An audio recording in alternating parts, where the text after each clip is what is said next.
Здравствуйте, с вами Кинокафе, с вами по-прежнему Давид Саралидзе и Игорь Мариков.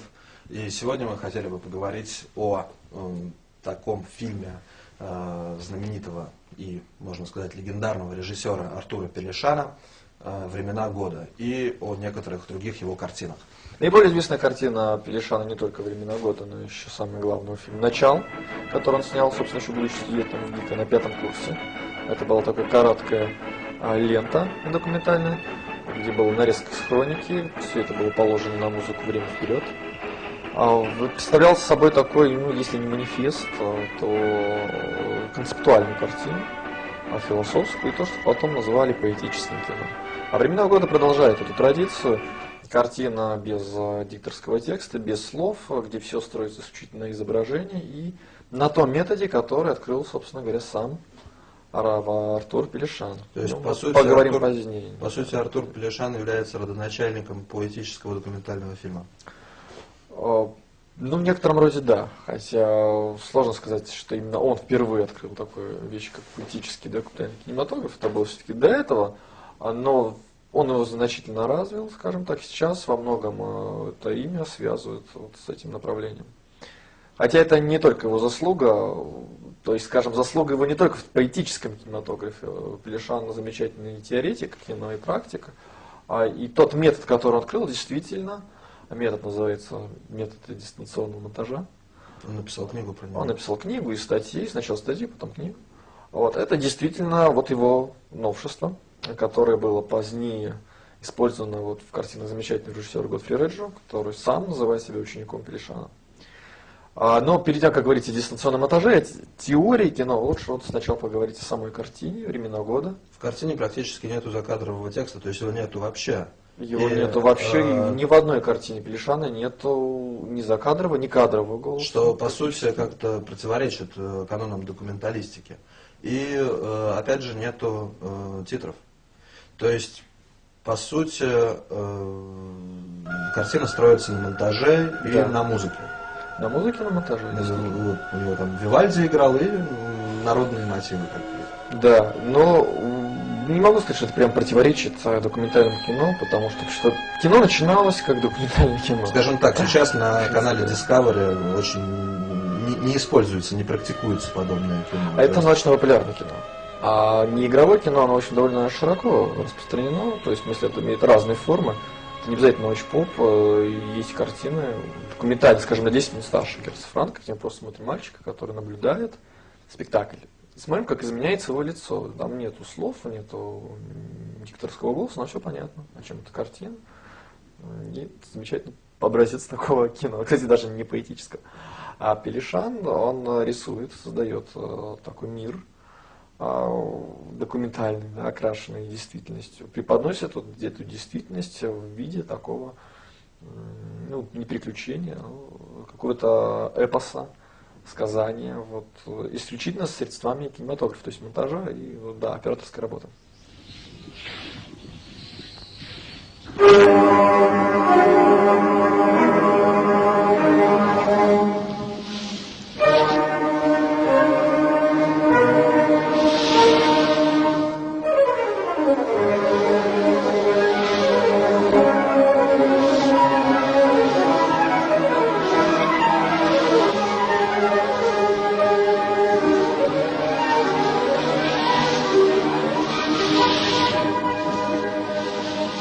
Годфри Реджо считает Пелешана своим учителем. Да.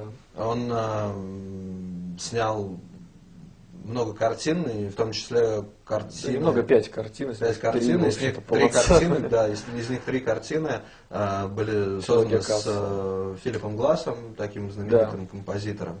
Это Коэнискаци, Накойкаци и Томакаци. И где мы можем, допустим, в том же самом Коэнискаци уловить идеи вот эти напрямую. Идеи Пелешана, идеи удаленного монтажа. Дистанционного. Удаленным можно и так назвать. Да, то есть идея Пелешана сводилась к тому, что если взять 2 кадра, которые рассказывают некую историю или просто эмоционально значимы, например, кадр, там человек падает со стула или с крыши, и в конце он лежит на земле. Вот. Но поставить их не рядом, а растянуть на весь фильм. И между этими кадрами поставить любые другие кадры. Едут машины, летят самолеты, хоть люди, хоть метро. А все вот эти промежуточные кадры будут восприниматься как дополнение вот этих двоих основных ключевых кадров. И если вспомнить картину Реджо Кенни Скатса, где как раз в начале взлетает ракета, в конце она взрывается, а вот все, что происходит между этими двумя ключевыми кадрами, является развитием этой идеи. И в конце, когда мы видим конец, мы понимаем вот все целиком. У Пелешана сами эти кадры, их может быть несколько, не обязательно начальный конец были только в картине «Мы», где были горы, причем вот снятые вот с затемнения. А что сейчас очень активно используется, кстати говоря, в трейлерах. Вот если мы смотрим любые современные фильмы, там, трейлер на современные боевики, мы видим буф, затемнение экрана, бабах. Это все придумал, в принципе, Пелешан в своей картине «Мы». Когда мы видим в начале фильма, из затемнения выходит гора, бам, звук, уходит изображение. Даже сам Пелешан называл это так, звук уходит в изображение уходит в звук. То есть мы перестаем видеть изображение, слышим вот это самое, какой-то звук. I see dead people walking around like regular people. I don't see anything. Are you sure they're there? Sometimes you feel it inside, like you're falling down real fast. Do you ever feel the prickly things on the back of your neck? Yes. That's them. They get mad. It gets cold. How often do you see them? All the time. They're everywhere. То есть это вот как в трейлерах этой осенью. Да, черный экран и дыдыщ. Вот это самый принцип, он очень действительно эффективно психологически действует на людей. Да, и Пелешан это использовал в картине всего 2 раза. Вот если мы посмотрим, мы это в начале и в конце, это был дистанционный монтаж, который передавал вот эту общую картину. Мы видим горы, мы видим пустой камень, и дальше рассказывается история армянского народа, который на этом камне как-то умудрился выжить, что-то посадить, пережить землетрясение, дать там кучу талантливых людей, а все вот на этих скалистых, совершенно лишенных жизни землях. А в трейлерах это используется вообще с теми же целями, но более утилитарно, и когда они используются в каждом трейлере, буквально в каждом, неважно, мелодрама дыдыщ, комедия дыдыщ, триллер дыдыщ, а он вышел из магазина дыдыщ, это уже заезжено абсолютно, но родоначальник, тем не менее, Пелешан. Мне особенно сильно нравится в трейлерах, когда полностью затемнен экран, там кто-то шепчет что-то, непонятно даже чего шепчет, и потом раз такая вспышка, и мы видим там, это конец, вылетает какой-нибудь сатана. И да, это хорошие ходы, но опять-таки и Пелешан, и Реджо использовали их редко. Реджо вообще только в одной картине, собственно, в Кенни Скатс, потом он отказался напрямую от этого кадра, стал их более так по-пелешановски уже чередовать. А Пелешан разработал довольно такую длительную теорию. Вообще это редкий случай, когда теоретик пишет теоретические труды. Вот. Эйнштейн писал теорию, Тарковский писал теорию. Практик ты имел в виду? Практик пишет теоретические труды. И, собственно, Пелешан. Вообще считается, что последний теоретик был именно Тарковский. Он написал «Запечатленное время». И с тех пор никто из режиссеров теорией уже не занимался. Но забыли о Пелешане, который, в принципе, в 60-х, уже после «Запечатленного времени». А это «Запечатленное время» там было издано в 70-х годах. Идеи, статьи были уже раньше. А Пелешан где-то вот к этому времени тоже написал статью, потом издал книгу. Вообще с созданием, надо сказать, нам не очень повезло. Потому что это же Франция, где Пелешана также знают. Это фигура, которая известна, в принципе, в мировом кинематографе, не только в России, не только в Армении. Понятное дело, если он оказался папой отечественного, то есть не отечественного, папой голливудского трейлера, то значит его знают достаточно много людей. Ну, ты знаешь, не обязательно. Есть куча людей, которые слямзили у нас школу визуальных эффектов, и никто не знает их родоначальников.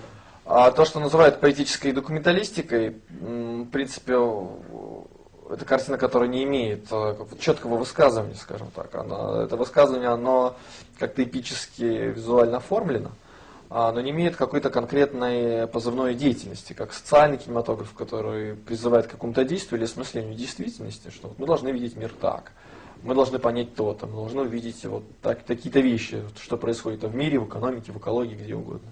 А поэтический кинематограф создает некий образ средствами вот выразительности, не игровыми, который, в общем, придает атмосферу, например, или общий пафос, как вот эта картина «Времена года», но не столько даже о времени года, сколько о разных природных местах в Армении. Там Все-таки снег, там в горы, подобном там. кинематографе есть какой-то посыл? Может быть, Конечно, он зашифрован, но тем не менее Он есть. выражен. Это прежде всего сила человека перед природой. Человек противостоит толпе.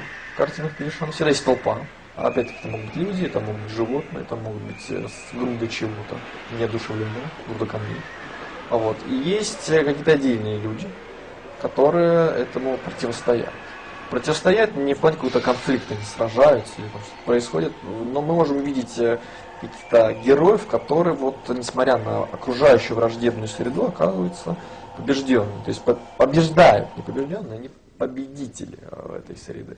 Так как в той же картине «Времена года» есть водопад, где люди борются, есть замечательный кадр, когда герой, пастух с овечками, значит, летит с горы в снегу. Вот, он там катится долго, держит эту овцу, и, в общем-то, уже кажется, что он там погибнет сейчас, но он все равно вылазит с этой овцой из этого сугроба и продолжает как-то шествовать. Молодец.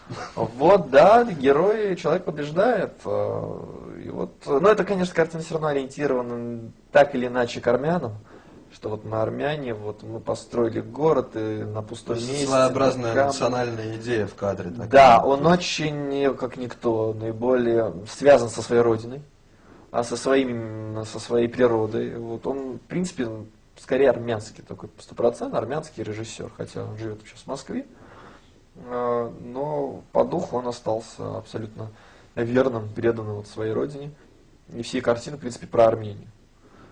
По крайней мере, это, в отличие от Годфри Реджа, который снимает картину, вообще про цивилизацию, культуру, про конфликты между цивилизацией и человеком, как все, человек гибнет в этой цивилизации, то у Пелешана, в общем-то, этого всего нет. Это картины не про армян, про их земли, а про их образ жизни и про то, вот, геройские подвиги, которые они совершают или совершали.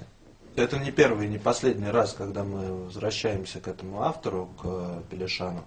Я думаю, что мы еще неоднократно будем его упоминать в каких-то других наших передачах. Потому что это знаковая фигура и для документального кино, и для отечественного кино, для армянского кино в том числе. Спасибо вам за просмотр. С вами был Давид Саралидзе и Игорь Маликов. Всего доброго. Всего доброго. До свидания. Смотрите нас.